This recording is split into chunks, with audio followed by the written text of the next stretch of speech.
자, 할렐루야. 아멘. 자, 오늘은 가정의 시리즈에 연속적으로 그 가정에 대해서 말씀드리겠습니다. 여러분한테 항상 얘기하지만 우리가 믿음 생활을 하면서 가정이 매우 소중한 거 아시죠? 예. 그래서 우리가 믿음 생활을 아무리 성공을 한데도 가정에서 실패하면 안 되기 때문에 이 가정 시리즈를 원래는 3번에 걸쳐서 끝낼까 했는데 지금 진도로 보면 이번 주에 3번을 더 가정에 할애를 해서 마무리를 할까 싶습니다. 왜냐하면 가정이 그만큼 중요하기 때문에 오늘 여러분들한테 말씀드리고요. 오늘은 가정에 대해서 뭘 얘기를 할 거냐면 이혼으로 상처받는 자녀들이 너무 어리다 보니까 이 어린 자녀를 대변해 주는 곳이 없어요. 그래서 오늘은 이혼을 했을 때 자녀들이 어떻게 성인들이 그걸 보호해 줘야 되는가에 대해서 말씀드리고요. 오늘 크게 2가지인데 또 하나는 1인 가구가 지금 우리나라의 대세로 자리 잡고 있어요. 1인 가구. 그 1인 가구는 어째 보면 아예 결혼을 안 한 독신 가정, 그리고 사별해서 어쩔 수 없이 1인 가구가 된 사람, 그리고 그런 종류에 의해서 1인 가구가 된 거에 대해서 성경에서는 어떻게 얘기하고 그 대책에 대해서 오늘 한번 보도록 하겠습니다. 여러분, 한 달이 시작이 되고 한 달이 끝날 때마다 여러분 자신이 여러분에게 스스로 한번 질문해야 될 그 질문이 있습니다. 그 첫 번째가 뭐냐면, 나는 이번 달에 과연 좋은 자식의 역할을 했는가에 대해서 질문을 한번 던져 보셔야 돼요. 내가 살아계신 부모한테 얼마나 자식의 역할을 잘 했는가, 그걸 꼭 한번 자기가 자기 자신한테 질문을 한번 던져보고 대답을 해 보셔야 됩니다. 왜? 그렇게 안 하면 정말 중요한 것을 놓치는 경우가 많기 때문에 그렇습니다. 2번째는 나는 과연 좋은 남편이었는가, 이번 한 달 동안, 또는 나는 좋은 아내의 역할을 했는가에 대해서 한번 질문을 해보고 거기에 대한 답을 해봐야 된다. 그것은 왜 그렇게 하는 걸까요? 이번 달에 설령 내가 좋은 자식의 역할을 못했고, 그리고 내가 좋은 배우자의 역할을 못했다면 다음 달은 잘해라는 뜻입니다. 예. 3번째는 내가 과연 이번 달에 자녀 앞에서 좋은 부모의 역할을 했는가에 대해서 질문을 한번 해보시고 거기 답을 하셔야 됩니다. 이 말은 거꾸로 얘기하면 나는 과연 좋은 부모였냐, 내가 좋은 남편, 아내였냐, 아니면 내가 좋은 자식이었냐, 말은 온유했냐는 겁니다. 따뜻했나? 내가 부모한테 따뜻하게 대했냐? 내가 아내에게 따뜻하게 대했냐? 아니면 남편에게 따뜻하게 대했냐? 아니면 자식한테 따뜻하게 대했냐를 한번 항상 매달 시작할 때 그걸 점검해보고 자기 자신을 한번 봐야 됩니다. 거꾸로 얘기하면 나는 혹시 내 주장이 너무 고집스럽게 보내지는 않았냐? 아니면 내가 성격이 너무 강해서 주위의 화평을 깨는 사람은 아니었는가? 불을 던지고 항상 분란을 일으키는 사람이 아니었는가? 자기 위주였는가에 대해서 스스로 자문자답을 해야 됩니다. 여러분, 어떤 사람이 들어오면 분위기가 안 좋다가도 그 사람이 들어오면 분위기가 화기애애하게 좋아지는 사람이 있고, 또 어떤 사람은 화기애애도 그 사람만 오면 갑자기 얼음장처럼 차가워지는 경우가 있잖아요. 성경은 화평케 하는 자가 큰 복이 있다는 거예요. 반면에 화평케 한다는 말의 반대는 뭘까요? 항상 불을 던지는 사람. 그런 부분에 대해서 특히나 부모와의 관계, 아내와의 관계, 자식과의 관계에서 저와 여러분들은 과연 어떤 위치에 있는가에 대해서 항상 그것이 어찌 보면 믿음 생활만큼이나 중요하다는 겁니다. 할렐루야. 아멘. 자, 지금부터 이제 우리가 부모로서 자녀한테 가져야 될 의무에 대해서 좀 말씀드리겠습니다. 우리 부모는 자식을 낳았다면 부모가 해야 될 의무가 있습니다. 그 5가지 의무 중에 첫 번째, 자녀를 사랑해야 될 의무가 있습니다. 부모는. 예.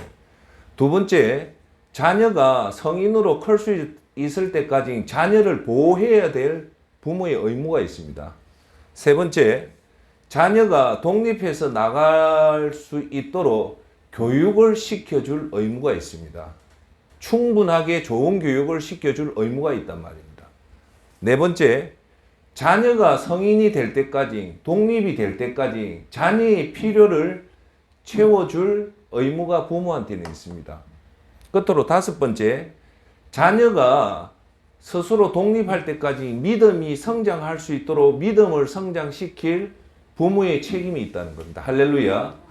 그것을 항상 가슴에 두고 나는 자녀를 정말 사랑하고 있는지, 나는 자녀를 정말 보호해주고 있는지, 세상의 험한 세태에서. 세 번째, 내가 어떻게 해서 자녀를 최대한으로 좋은 교육을 시켜줄 의무가 있는지. 네 번째, 자녀의 필요를 내가 정말 얼마나 채워주고 있는지. 끝으로 자녀의 가장 중요한 믿음 성장에 내가 얼마나 공을 들이고 있는지를 한번 여러분들 보셔야 됩니다. 우리는 대체적으로 제가 여러분들한테 항상 드리는 말씀은 정말 중요한 것들을 중요하게 여기지 않고 생활하고 있고, 반면에 그렇게 중요하지 않은 것에 너무 집착을 하는 것들이 우리 현대인의 가장 단점이라는 겁니다. 자, 그러면 이 부모가 5가지 권리가 있다면, 자, 뒤집어 볼까요? 그럼 자녀는 부모한테 받아야 될 의무가, 권리가 있는데, 그게 첫 번째 뭐냐? 부모로부터 사랑을 받을 권리가 있습니다. 부모가 그 사랑을 안 주면 자녀는 그 권리를 박탈당하는 거예요. 부모는 자녀한테 360일 맛있는 밥을 주는 것도 중요하지만 더 중요한 거는 자녀를 사랑을 해줘야 됩니다. 자녀는 부모 밥 먹고 크는 게 아니고 부모 사랑을 먹고 크는 거예요. 두 번째, 자녀는 부모로부터 보호받을 권리가 있습니다. 세상으로부터 보호받을 권리가 부모한테 있습니다. 세 번째, 자녀는 부모로부터 충분한 교육을 받을 권리가 있습니다. 대학교까지. 네 번째, 자녀는 부모로부터 독립할 때까지 자기의 필요를 채워 받을 수 있는 권리가 부모한테 있습니다. 끝으로 5번째, 부모로부터 믿음이 성장할 수 있는 권리가 있다는 겁니다. 자, 요 5가지가 왜 중요하냐면, 이혼을 하면 요 5가지 중요 기능들이 자녀가 박탈을 당하는 거예요. 그런데 우리 현대 부모들은 이혼을 너무 쉽게 생각하는데, 지난번에도 얘기를 했지만 이혼은 부모 자신들이 상대방이 맞지 않기 때문에 내가 더 나은 행복을 위해서 이혼을 하는 거거든요. 사실 문제는 자녀의 상처를 받는다는 것을 너무 모른다는 거예요. 그래서 이혼하는 부모는 자녀에게 큰 죄인임을 반드시 명심해야 됩니다. 그런데 지금 이혼을 한 부모들이 무슨 얘기를 하냐면 돌아온 싱글이라고 얘기해요. 그 말은 상당히 위험한 생각입니다. 돌아온 싱글이 뭡니까? 난 다시금 싱글을 누리겠다는 거예요. 자, 자기 자신이 싱글을 누리는 건 좋지만 그 밑에 있는 자식들이 상처받는 걸 지금 모르고 있다는 거예요. 무슨 말인가 알겠죠? 그래서 현대인들은요, 이혼을요, 아무렇지 않게 생각하고 당연하게 생각하고 있다는 거예요. 자, 그럴 때 말없이 고통 속에 있었던 그 상한 심정을 만든 자녀에게는요, 부모가 진짜 100배 사죄해야 됩니다. 그런데 지금 현대에서 이혼한 백상 중에 자녀 앞에 100배 사죄하는 부모가 단 한 명도 없어요. 왜? 이혼에 대해서 자녀의 상처를 그만치 지금 모르고 있다는 거예요. 무슨 말인가 알겠습니까?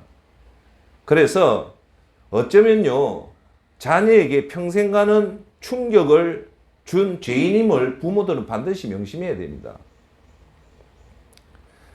그래서 이런 이혼이라든지 부모의 부주의로 인해서 여러분 평생에 힘들게 사는 자녀들이 의외로 많습니다. 그런데 그 부모는 그걸 모르고 있는 거예요.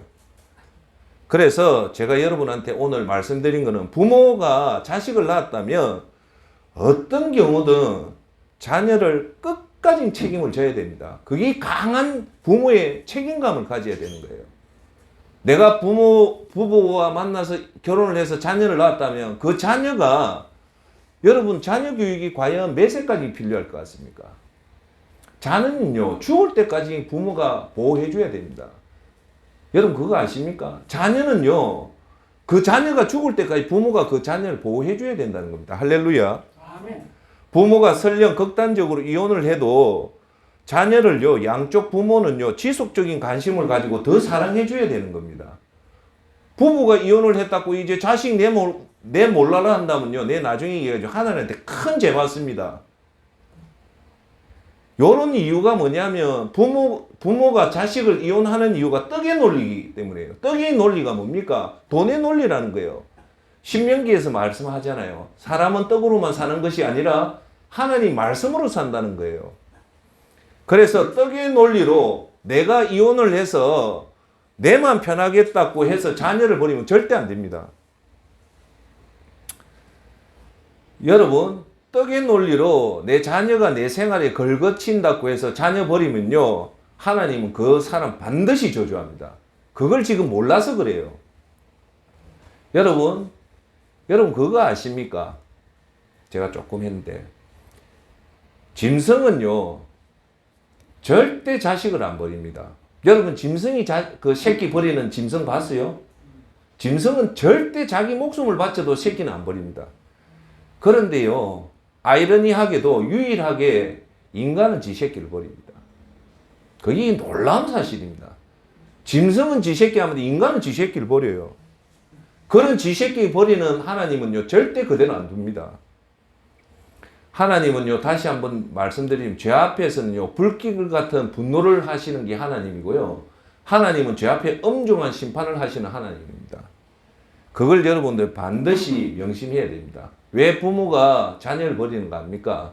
떡의 논리예요. 나는 돈이 없어서 그래서 저 엄마가 키워야 된다. 나는 뭐가 없어서 저 아빠가 키워야 된다. 그런 말도 안 되는 소리를 하는 거예요. 여러분 자녀가 태어난 거는 부부가 성생활에서 태어난 것 같습니까? 아니에요. 이 땅에 그 생명이 태어날 때 하나님 허락 없이는 절대 못 태어납니다. 하나님이 태어나게 했다는 것은 그 사람이 죽을 때까지 하나님이 보호하겠다는 뜻입니다. 그런데 그것을 인간의 논리로 부모가 이혼을 해서 내몰라라 한다는 것은요, 그 죄악 중에 제일 큰 죄입니다. 그걸 현대인들이 몰라서 그래요.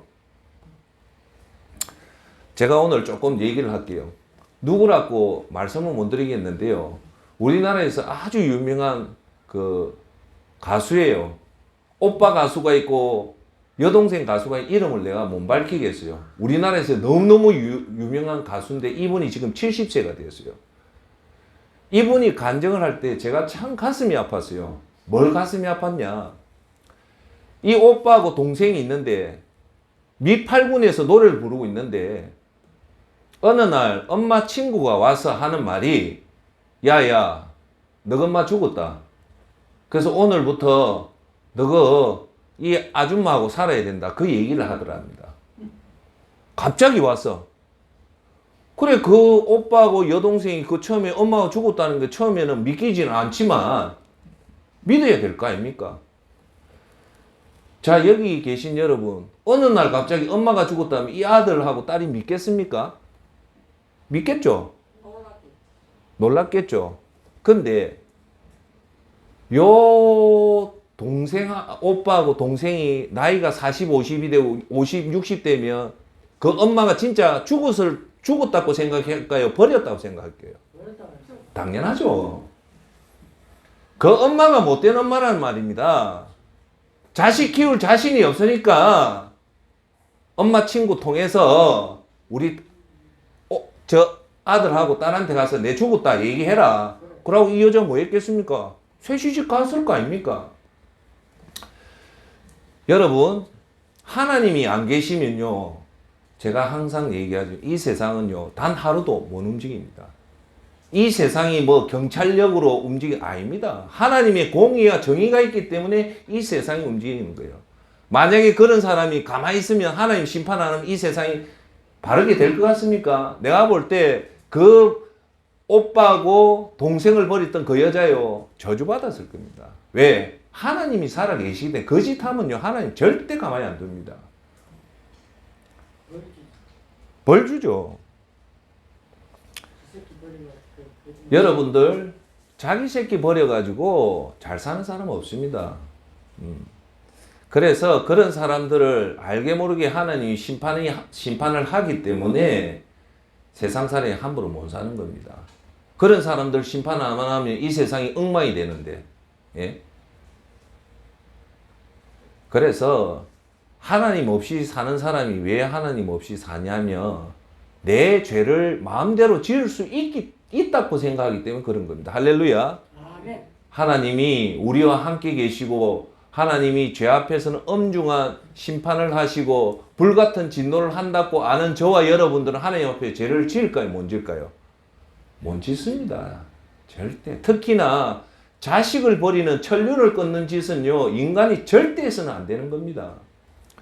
제가 한 20년 전인가 MBC에서 그 입양 프로그램을 하는 프로그램을 한번 봤어요. 그게 어떤 프로냐. 엄마가 자식을 버려서 외국으로 나갔던 애가 20살, 30살이 되어서 자기 정체성을 찾으려고 국내에 들어와서 자기 엄마를 찾아가지고 엄마를 만나는 장면을 보여주는 거예요. 여러분 기억나나요? 나는 그 프로는 기억이 나요. 왜? 저 엄마가 과연 어떤 사람인가를 내가 보고 싶더라고요. 그런데 입양에 보냈던 그 부모들이요, 하나같이 하는 얘기가 뭔가 압니까? 돈이 없어서 애를 못 키웠다고 얘기하는데 그건 자기 합리화입니다. 돈이 없어서 애를 못 키웠다면 이 세상이 전부 다 고아가 되게요. 돈이 없고 그분보다 더 힘든 상황인데도 불구하고 자식을 훌륭하게 키운 부모들이 너무 많습니다. 우리 주위에. 극단적인 이기주의라니까 그렇죠. 내가 이 새끼를 데리고 키우면 내가 힘드니까 그러니까 자식을 버리는 거죠. 야비한 거죠, 정말. 근데 그렇게 버린 사람이 하나님 가만히 둘 것 같습니까? 안 둡니다. 그래서요, 제가 그 프로를 딱 보는데 결국은 이 입양했던 애가 국내에 들어와서 수소문 끝에 결국은 부모를 만나게 돼요. 그래서 만나는 장면이 앉아 그 프로의 하이라이트예요. 자식이 있고 엄마가 저 멀리서 앉아 큐하면 앉아 이래 만나는데요. 자식은 엄마를 봐서 기쁜데 그 대부분 엄마들이요, 그 자식을 딱 보는 순간에 내 아들 하면서 앉는 것 같아요. 못 앉죠. 그렇죠. 보니까요, 전부 다 그 프로에 나오는 엄마들이 그 20년 동안 자식을 버렸다 자식이 자기를 찾으러 왔을 때는 엄마가 아이고 내 새끼 앉는 사람이 부모가 한 명도 없어요. 어떤가 압니까? 자식을 딱 만나는 순간요, 전부 다 하나같이요, 땅에 불썩 주지 않습니다. 땅에 불썩 주지 않는 거예요. 왜요? 너무 창피하니까. 너무 부끄러우니까. 예? 도저히 그 자식을 만날 자신이 없어서 불쑥 앉는 거예요. 그게 인간입니다. 근데 저는 그걸 보면서 그나마 저렇게 자식의 마음을 풀어준 게 다행입니다. 모질고 독한 부모는요, 아예 안 봅니다. 그거 하나님 가만히 둘 것 같습니까? 예?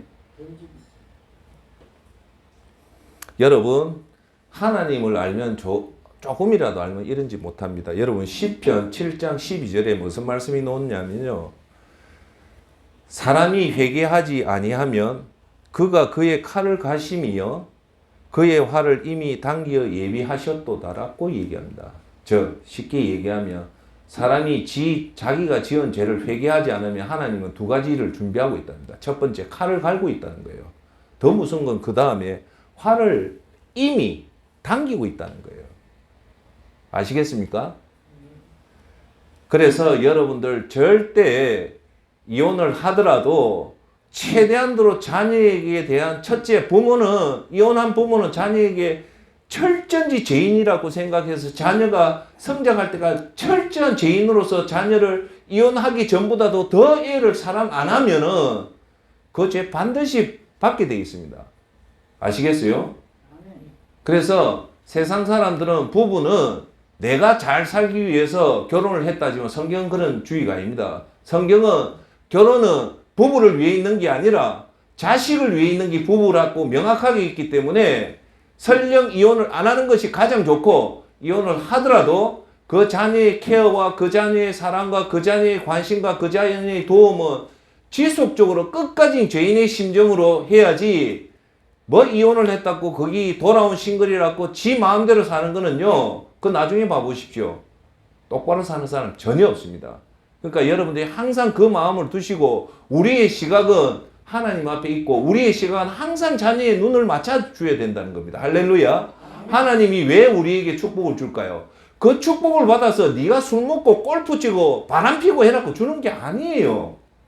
하나님이 우리한테 축복 주는 건 그걸 통해서 배우자를 잘 건사하고, 그리고 나이 드신 부모를 잘 섬기고, 그리고 자식들이 훌륭하게 클 수 있도록 잘 보호해주고 잘 사랑해주고 좋은 교육을 시키고, 또한 그 애가 믿음 생활 잘 할 수 있도록 케어해놨고, 하나님이 우리 부부에게 복을 주시는 겁니다. 할렐루야. 그 복 받아서 좋은 옷 입고 좋은 차 타고 좋은 거 사 먹고 그걸 갖고 주는 게 아닙니다. 그걸 우리가 정확하게 아셔야 된다는 겁니다. 할렐루야. 제가요, 왜 이 가정 프로그램이 왜 이게 중요하냐면, 대부분 사람들이 아까도 얘기했대, 가정이 너무너무 소중하고 자식으로서 부모를 잘 챙기는 것이 너무너무 중요하고, 남편으로서 아내, 아내로서 남편을 사랑하고 그 가정을 케어하는 게 너무 중요하고, 더 중요한 것은 그 부부에 의해서 태어난 자녀들을 하나님 말씀으로 양육시키고 좋은 교육을 시켜주고 좋은 사랑을 줘서 파란 하늘에서 애들이 건강하게 자라날 때야만이 우리 대한민국이 희망이 있는 겁니다. 애들이 그 가정에서 상처를 받고 나오면 잠재적으로 이 사회에 큰 위험 세력으로 크는 겁니다. 할렐루야. 아멘. 흉악범들이 어디서 흉악범이 됩니까? 가정에서 흉악범이, 가정에서 제대로 된 부모를 못 만나니까 그 흉악범이 되는 겁니다. 할렐루야. 그래서 저는요, 30년 이상 부부 생활을 잘 하신 분들 보면요, 얼굴을 새로 봅니다. 왜? 진짜 칭찬받을 사람인 거예요. 예. 여기에다가 부부가 30년 동안 오래 잘 살았는데다가 여기에다가 자녀까지 믿음에 성장했다면요, 저는 그 사람이 대통령보다 더 위대하다고 봐요. 국회의원 저리 가라는 겁니다. 부부가 화목하게 키워서 그 자녀들을 믿음으로 잘 키워서 그 자녀가 또다시 성인이 되면 어떻게 합니까? 똑같이 자녀를 그렇게 하나님의 용사로 키우는 겁니다. 여러분, 그걸 잘 아셔야 됩니다. 우리가 이 땅에 태어난 목적은 내가 잘 먹고 잘 살자고 태어난 것이 아닙니다. 그러면 우리가 태어난 목적이 뭘까요? 네? 우리가 잘 배워서 좋은 배우자를 만나서 배우자에게 자녀를 낳아서 그 자녀를 우리처럼 하나님의 용사로 잘 키워서 바톤 터치를 잘하는 것이 우리의 목적이란 말입니다. 할렐루야. 예. 그래서 저는 아까 전에 얘기했다시피 두 번째 얘기하는 것은 뭐냐, 제 친구 중에 유독 아내가 우리 친구한테 잘하는 와이프가 있어요. 그래서 우리 친구들이 만나면 농담 삼아, 야, 저거 참 장가 잘 갔다, 진짜 장가 잘 갔다, 마누라 하는 거 보니까 참 장가 잘 갔다고 우리 30대 40대는 그렇게 얘기를 해서 우리 주위에서 그런 얘기 하잖아.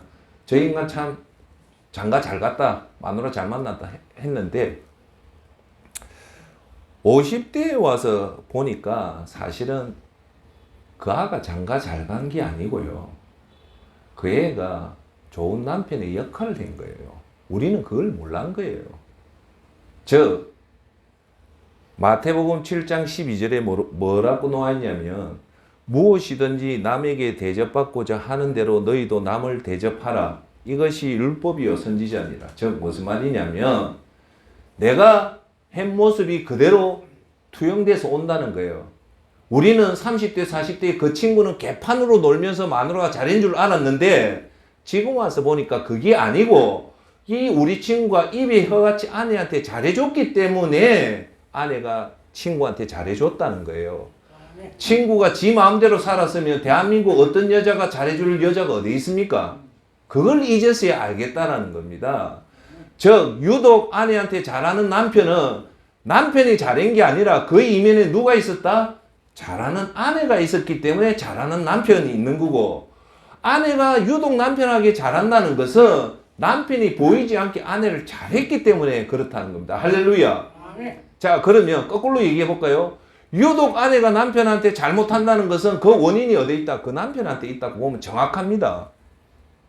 또한 남편이 유독 아내한테 표독스럽게 한다는 말은 뒤집어 놓으면 남편이 아내한테 잘못했기 때문에 그런 겁니다. 즉, 내가 한 그대로 돌아오는 게 부메랑의 법칙이 인간관계의 제일 중요한 법칙입니다. 즉, 내가 그 사람을 사랑하면 그 사람도 날 사랑한다, 싫어한다, 좋아하게 됩니다.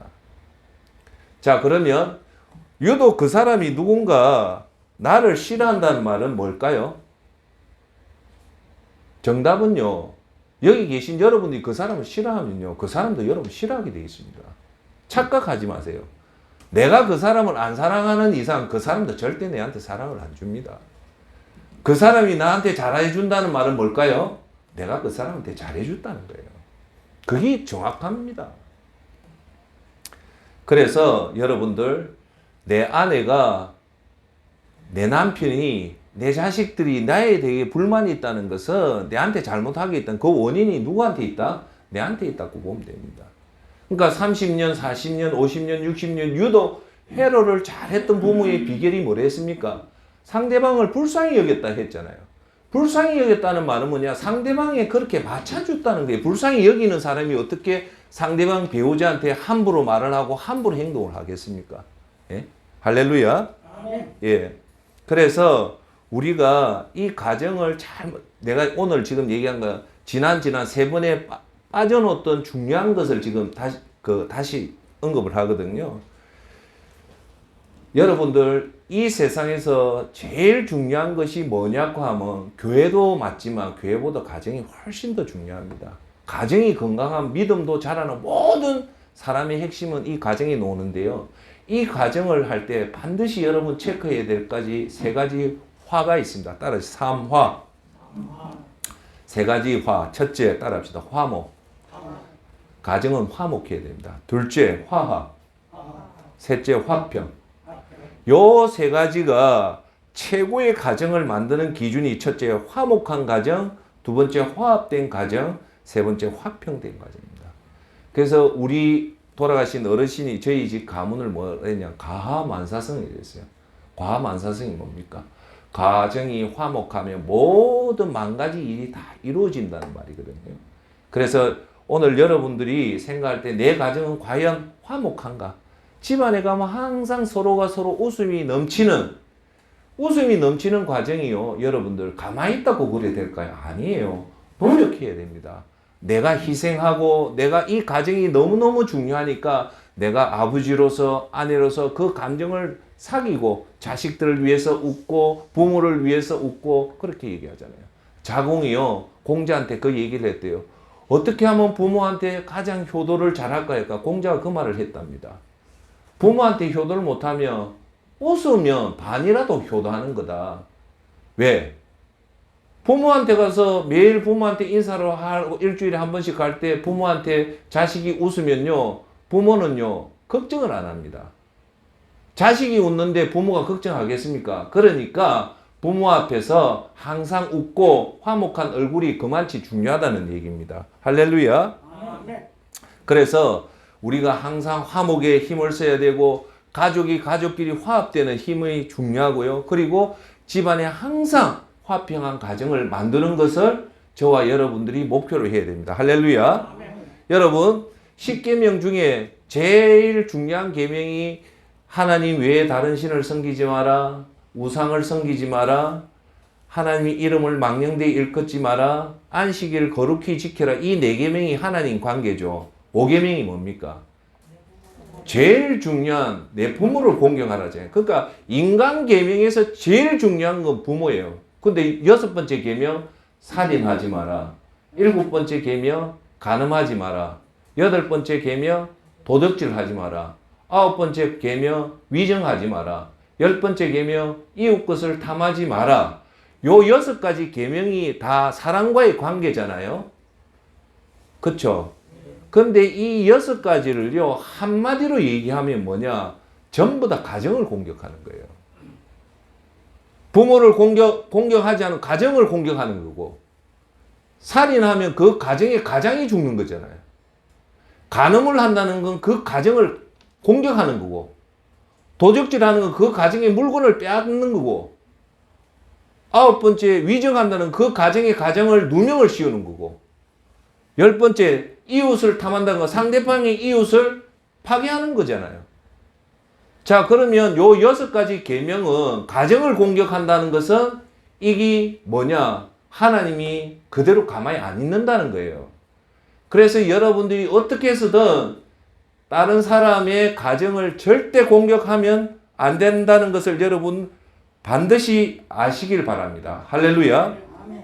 그리고 가정을 파괴하는 부모들이 어떻게 얘기를 하냐면, 유흥생활을 과도하게 유흥생활을 하는 사람이 현대인들이 너무 많습니다.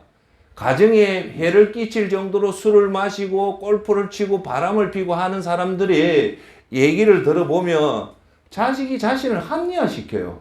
왜? 내 사는 게 너무 힘들고 직장생활 힘들어서 어쩔 수 없이 술을 마시고 어쩔 수 없이 뭐 그게 나쁘다는 게 아니고, 그게 가정에 너무 심각한 피해를 준다면 그것은 막아야 된다는 겁니다. 그래서 바람 피우는 것이 뭐 어디 자기 합리화를 시키고 도박하고 이런 걸 합리화시키는데요. 여러분, 과연 우리가 스트레스 받았다고 술을 마셔야 될까요? 그 술을 마시는 것이 가정에 안 좋고 자녀에게 안 좋다면 그것을 하지 말아야 되는 것이 그리스도인입니다. 할렐루야. 여러분, 내가 직장에서 스트레스 받고 사업에서 스트레스 받았다고 거짓 말고도요, 우리가 모욕을 한다든지 산책을 한다든지 독서를 한다든지 기도 생활을 한다든지 예배에 참석한다든지 그 다음에 우리가 영화를 본다든지 그렇게 유혹과 오락에 빠지고 사람들의 가정을 해치는 그 불륜과 그런 것을 통해서 자꾸 하는데, 제가 여러분한테 드리는 말씀은 그 방법 말고도 얼마든지 건강하고 좋은 방법이 많다는 겁니다. 그러니까 그런 것으로 자기 합리화를 시키지 말고 진짜 하나님이 원하시는 방법대로 얼마든지 스트레스 풀 수 있고요. 자, 여러분들, 스트레스 풀 수 있는 최고의 방법이 어디일까요? 술집일까요? 불륜일까요? 골프일까요? 예? 여러분, 단추는 제대로 끼우십시오. 여러분이나 저나 회사나 어떤 일에 스트레스 풀 수 있는 곳은 딱 한 군데밖에 없습니다. 어디일까요? 가정입니다. 가정만큼 우리가 휴식을 취하고 안정을 취하고 상처를 회복시킬 수 있는 곳은 어디입니까? 가정밖에 없어요. 그걸 자꾸 바깥에서 여러분 해소한다 칩시다. 그런데 마지막에 그 바깥에 해소한다고 하면 여러분들이 아플 때 그 사람들이 여러분 챙겨줄 것 같습니까? 안 챙겨줍니다. 여러분, 그걸 얘기하고 또 하나 더 말씀드리고 싶은 거는, 현대인들은요, 결혼을 신분 세탁으로 이용하려고 하는 성향이 많습니다. 신분 세탁이 뭡니까? 나는 평범한데 왕자를 만나서 내 팔자 고치자고 하는 게 지금 현대인의 결혼 생활에 팽배한 사건입니다. 무슨 말인가 알겠죠? 여러분, 결혼은 내가 낮아진 신분을 신분 세탁하는 게 결혼이 절대 아닙니다. 할렐루야. 결혼은 예수 그리스도의 믿음의 가정이 만나서 하나님 말씀대로 이 세상의 어두운 세상의 빛과 소금의 역할을 하면서 자녀를 낳으면 하나님 말씀대로 키워서 그 애가 하나님 나라의 용사로 키우는 것이 가정이지, 내가 경제적으로 어렵다고 재벌을 만나서 내가 그거 올라갔다는 그건 절대 위험한 생각입니다. 그게 어디서 나왔냐면 신데렐라 콤플렉스예요. 신데렐라 스토리가 뭡니까? 신데렐라는 부모를 잘못 만나가지고 한여로 하다가 어느 날 밤에 해가지고 호박이 마차가 돼가지고 왕자 피로연에 가서 왕자 만나가지고 왕비로 되는 거잖아요. 세상에 그래 사는 사람이 어디 있습니까? 저는 참 가슴 아픈 스토리 중에 제일 큰 스토리, 이 신데렐라 이 동화가요, 이 참 뭐 좀 심각하게 이런 얘기는 안 나와야 돼요. 어째 결혼이 자기는 그냥 뭐 왕자를 만나서 자기 평생 팔자 고친다고 하는데 그거는 제가 신데렐라 속편서라면 서겠습니다. 속편서인데요. 이런 여자는요. 남자 잡아 죽여요. 그래서 왕자가 견디다 못해가지고요. 신데렐라하고 이혼하는 게 내가 볼 땐 그 신데렐라 스토리의 속편이라고 봐요. 두 번째, 신데렐라 다음으로 우리 청소년한테 크게 영향을 미친 게 뭐냐. 도깨비 방망이에요. 그게 뭡니까? 도깨비가 뭐 노는데 도깨비 방망이 들고 와가지고 검 놓아라 뚝딱 하니까 검이 나오고 뭐 이렇게 하는 거죠. 그걸 통해서 우리 청소년하고 그 뭐 우스개로 받아들이면 되지만 그게 일종의 요행 심리를 발휘고 대박 심리를 어릴 때부터 그걸 심어주는 거예요. 예. 그 다음 주에 세 번째 제가 좀 안타까워하는 게 뭐냐. 일제 때 놓았던 노래. 노세 젊어서 노세. 늙어지면 못 노느니 얼씨구 절씨구 차차차. 노는 건 젊을 때 노는 거 아닙니다. 젊었을 때는 노력해서 미래를 준비하고 대비하는 거지 어떻게 놀자고 하는 얘기입니까? 자, 그래서 제가 오늘 여러분한테 말씀드리는 거는 홍기의 찬분이요. 정말 결혼할 신랑하고 신부한테 꼭 질문해야 될 사실이 하나 있습니다. 무슨 얘기를 해야 되냐면 왜 당신이 내하고 결혼하는가 그걸 진짜 물어봐야 돼요. 당신이 왜 내하고 결혼하는가 그걸 물어봐야 된다니까요. 왜 물어봐야 될까요?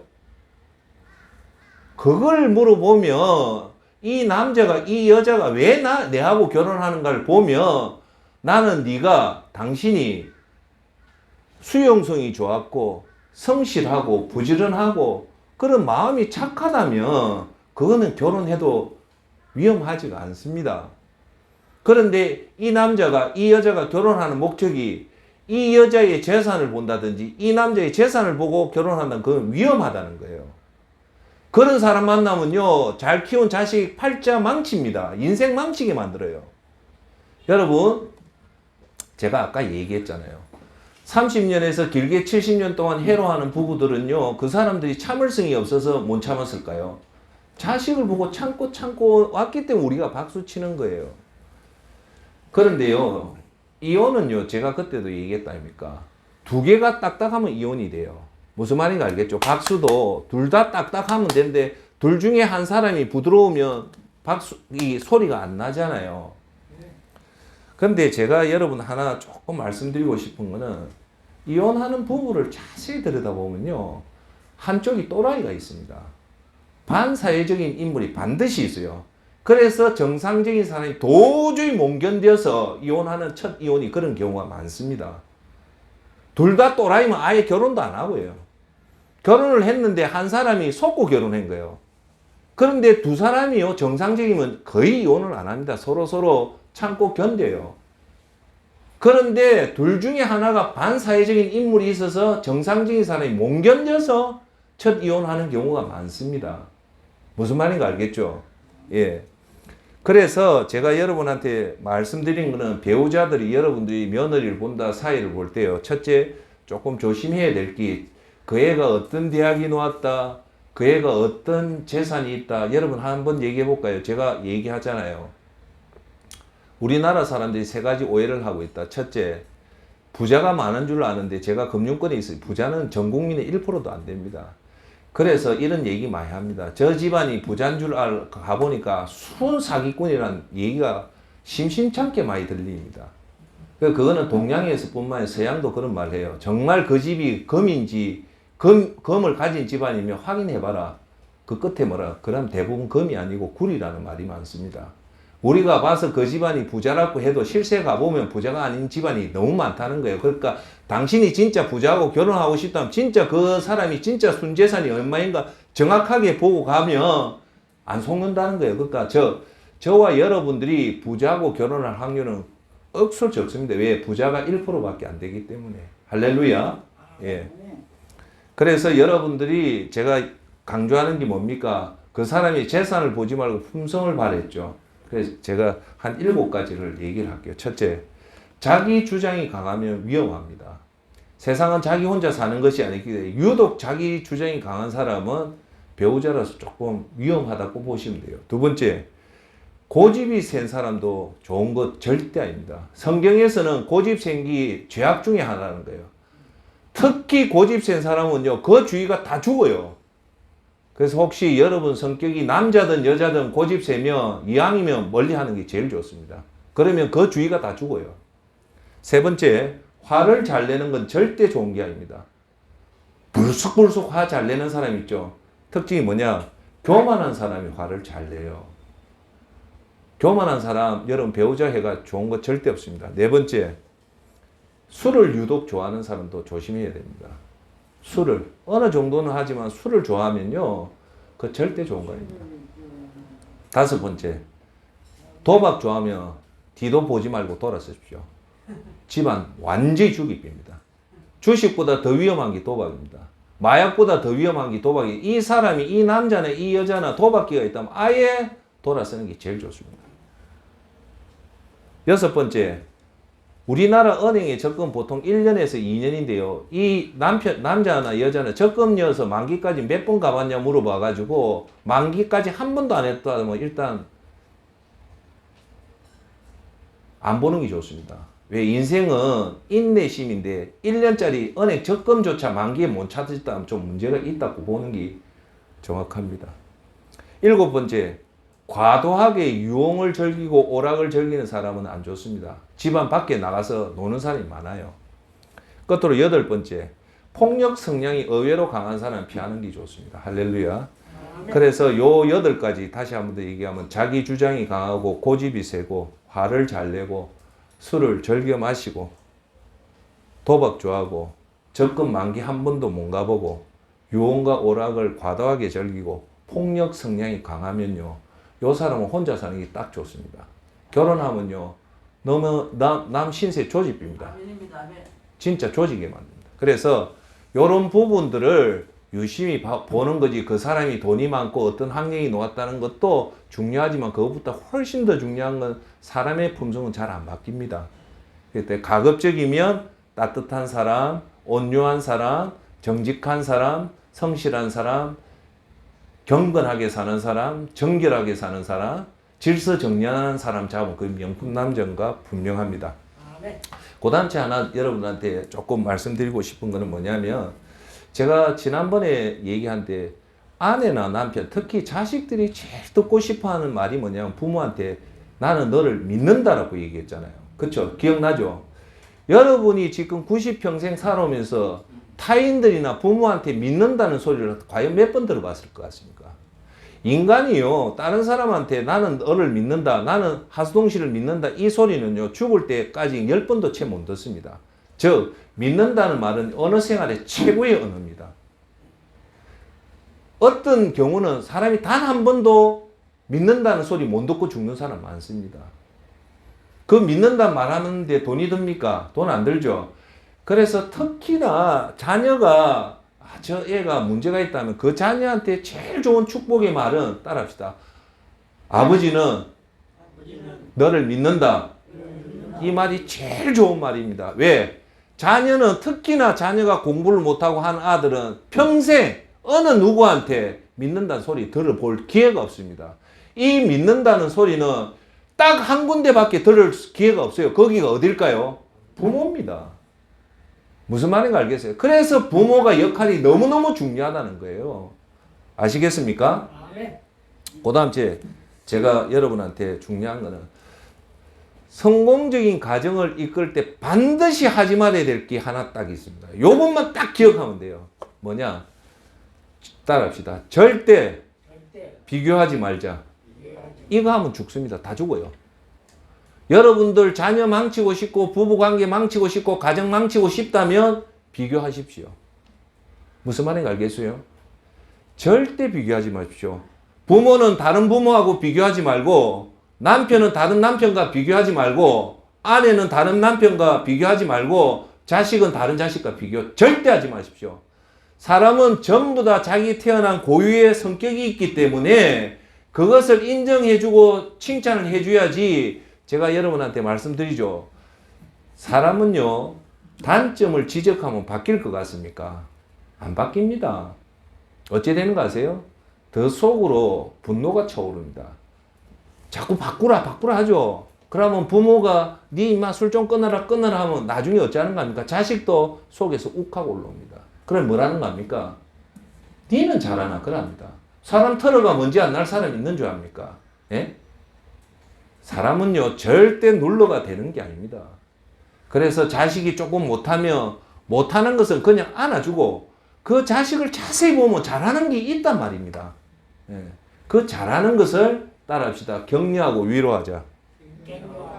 위로하자. 그래서 여러분들이 이 중요한 가정을 망치고 싶고 부부 관계를 망치고 싶고 자식을 망치고 싶고 반드시 비교해 주십시오.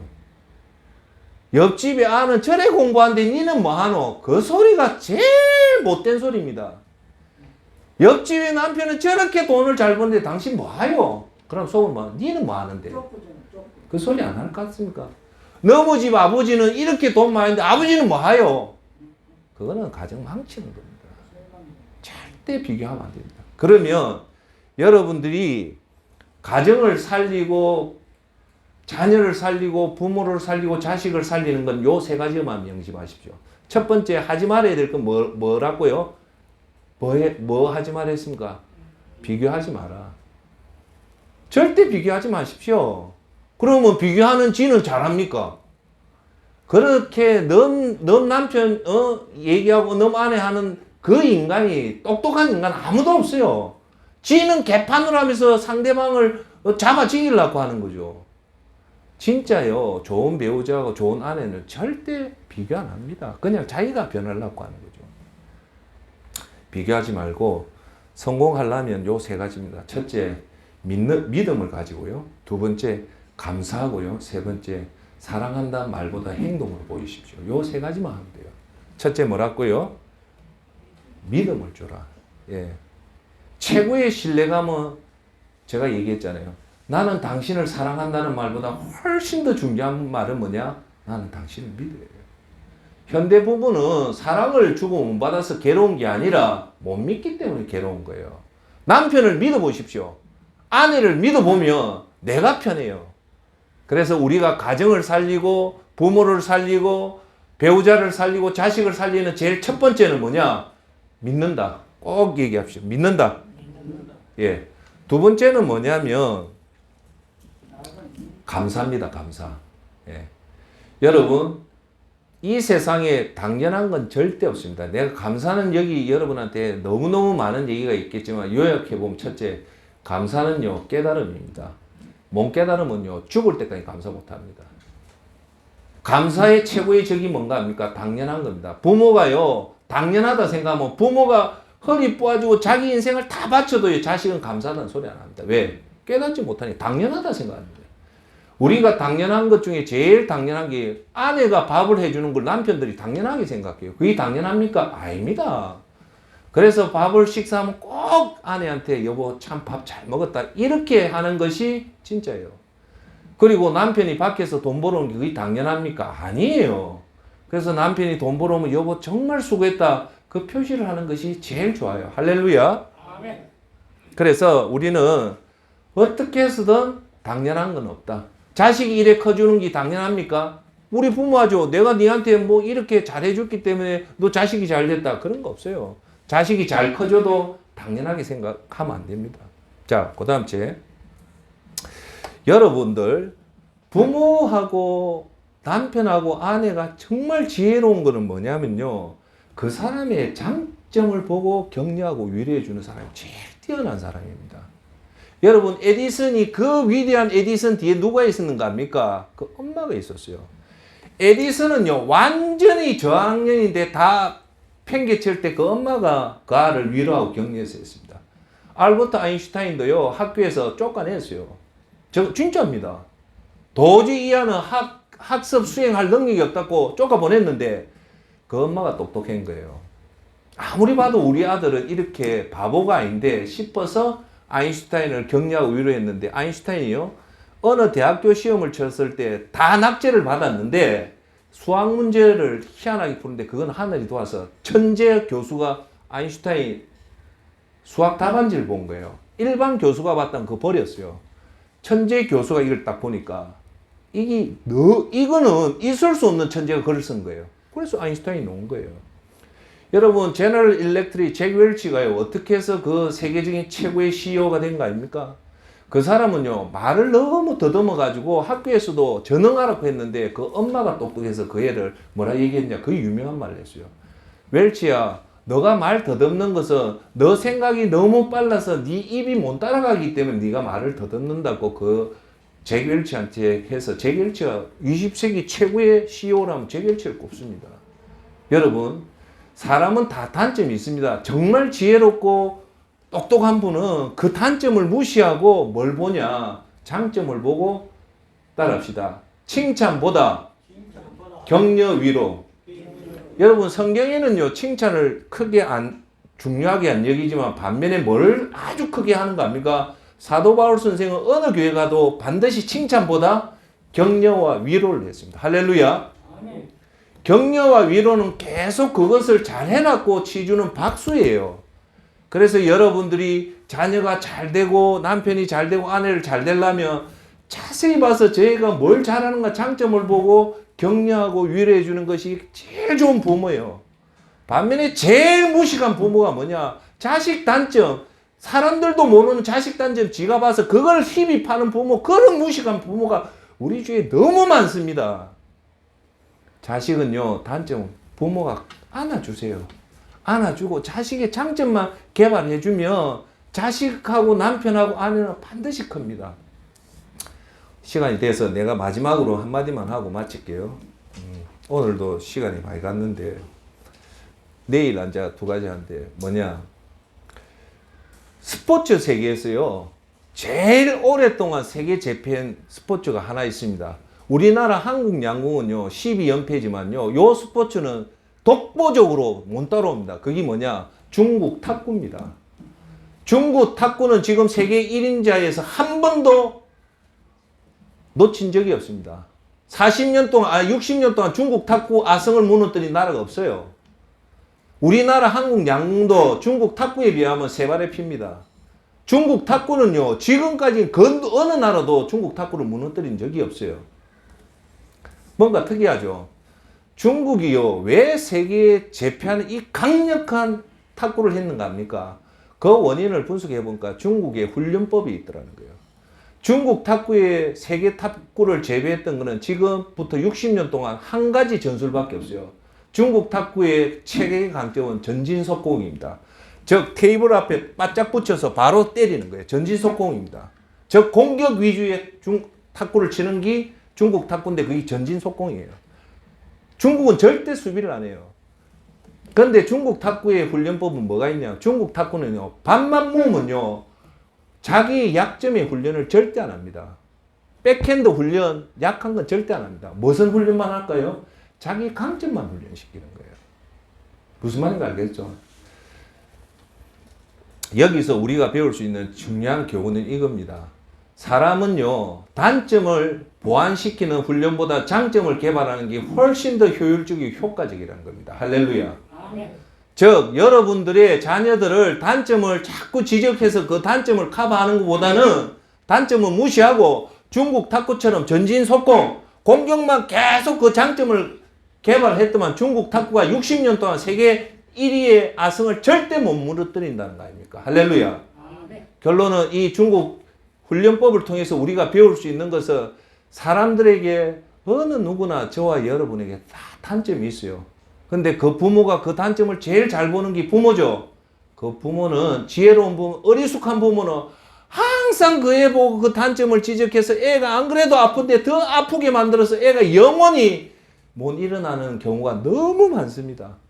근데 진짜 지혜로운 부모, 에디슨의 부모, 아인슈타인의 부모, 세계적인 지위를 세계 그룹으로 재결치 부모는 그 단점을 무시하고 그에게 장점을 키웠더만 세계적인 인물이 되는 겁니다. 즉 우리 가정을 성공을 시키려면 나는 너를 믿는다는 깊은 신뢰감과 너한테 이게 정말 잘하구나 격려하고 위로를 해줌으로써 그걸 통해서 그 애의 자존심을 세워주고 하나님은 너를 사랑하듯이 아빠 엄마도 너를 사랑한다면 그의 풍성한 그걸 가지면 그 애는요 어떠한 외풍이 와도 다 이겨내게 되어 있습니다. 할렐루야. 결국은 자녀의 문제는 누구의 문제냐? 부모의 문제고, 부모는 그런 정말 알아야 될 걸 하나님의 법칙을 모르니까 지 마음대로 애들 키우다 보니까 그 애가 세계를 변화시킬 위대한 인물이 그렇게 꽃도 못 피고 그냥 죽어가는 경우가 너무 많습니다. 오늘 가정이 그만치 중요합니다. 우리의 목적은 우리가 부부가 잘 만나서 좋은 거 먹고 하는 것이 절대 아니고 그것이 나쁘다는 게 아니고 우리의 목적은 화목해서 자녀를 건강하게 키워서 하나님의 말씀을 잘 키우고 잘 키우려면 우리 부모가 자식 앞에 예배 드리는 모습, 기도하는 모습, 성경 읽는 모습 그런 아름다운 우리 부부가 성공적으로 그런 부부 믿음 생활을 하는 그 자녀가 보면서 건강히 커서 그 자녀가 나중에 우리 부모처럼 그런 똑같은 믿음을 물려받는 것이 하나님의 이 가정을 세운 목적입니다. 할렐루야. 그걸 알고 우리는 항상 우리 말이 자식들에게 큰 영향을 미친다 해서 말도 조심하고 가급적이면 격려와 위로를 해서 그런 성공적인 가정을 만들길 바라겠습니다.